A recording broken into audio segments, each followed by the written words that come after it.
وله ما سكن في الليل والنهار وهو السميع العليم قل أغير الله أتخذ وليا فاطر السماوات والأرض وهو يطعم ولا يطعم قل إني أمرت أن أكون أول من أسلم ولا تكونن من المشركين قل إني أخاف إن عصيت ربي عذاب يوم عظيم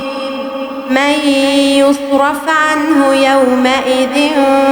فقد رحمه وذلك الفوز المبين وإن